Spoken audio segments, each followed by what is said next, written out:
literally the people that are the victims of racism are now using racism against other people. The left has redefined racism to fit their narrative. Welcome to Dave's Club, where we make fun of the woke left on a daily basis. I'm glad you're here. This is what I love about Joe Rogan. He gets really smart people on his show to talk about the obvious that is too obvious. In fact, it's so obvious, Democrats won't allow it to be discussed because it shows how full of you-know-what they really are, and everyone can see it. So they have to try and shut it down. But Rogan doesn't care, and they can't touch him. He's cancel-proof.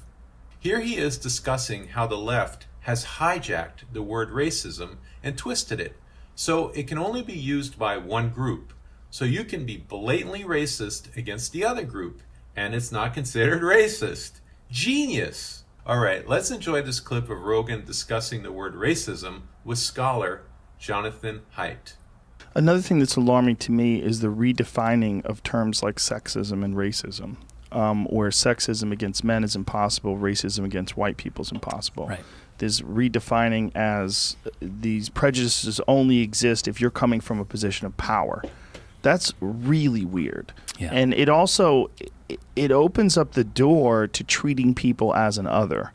Literally, the people that are the victims of racism are now using racism against other people and feeling justified because of it, and having a bunch of people that will agree with them that this is in fact not racism, and this is pushing back on white privilege and saying all these different weird things that, you know, and they feel really comfortable in saying these open, racist, generalizing things about white people or about white men or about, you know, fill in the blank about whatever group that you're attacking. And it's really strange. It's really strange to see. Now, Rogan is very diplomatic, so he says things like it's really strange. But I think we are all thinking much harsher words than really strange. But again, it makes sense if you look at the different games. Yes. So if you're on a university and you think you're playing the truth game, and philosophers are great at this, they're always unpacking terms. And so you might try to define racism or any sort of ism, and a common sense view would be an expression of hostility or resentment or limitation on a group based on their identity.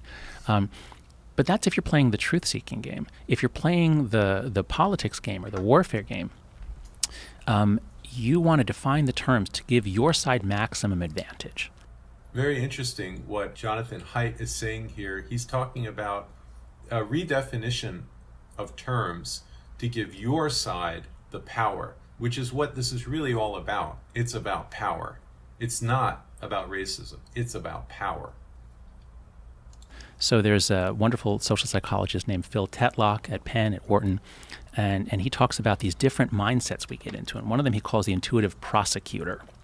So if my goal as a scholar is to prosecute my enemies and maximally convict them, and I am always trying to defend, 7 different identity groups against the straight white men, they're the accused, I want to define my terms to make it maximally easy to convict. And so I'm going to say racism and microaggressions, it doesn't matter what the intent was. All that matters is the impact. All that matters is what the person felt. That way, as long as someone's offended, I get to charge you with a crime. So, and also on racism, you can say, as a lot of kids are learning in high school these days, racism is prejudice plus power. So by definition, a black person or a gay person or whatever, cannot be racist or whatever other term because they don't have power, regardless of their social class. This is actually being taught. Yeah.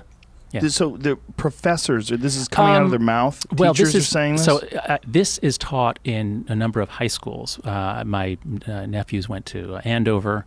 They learned this. That's an offensive thing. Yes, it's to be deeply teaching offensive. children. And it's not just that it's offensive and obviously hypocritical. It's that it's crippling. Yes. I mean, can you imagine? So look, you've got kids, right? You have two daughters. Annie? 3. Okay, so you have 3 daughters. Can you imagine giving your daughters a cloak of invulnerability? Yeah. Where you say, you put this on, now you get to attack others, but no one can touch you. Wow. a cloak of invincibility. You get to attack others, and no one can attack you. I think this is why so many of us are so frustrated right now, and we're generally stifled from speaking about it. Right. Like, this is going to warp their development. Power corrupts, and even moral or rhetorical power corrupts as well. Yeah, how is this being taught, though? I mean, how is this being Because justified? How is this accepted as a part of a curriculum?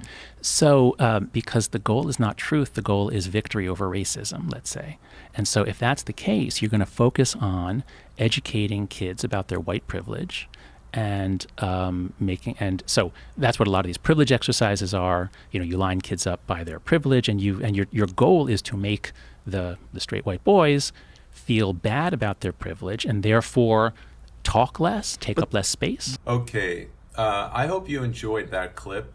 As always, please support the channel by liking and subscribing. I'm churning these out 5 days a week, and you don't want to miss it. See you next time.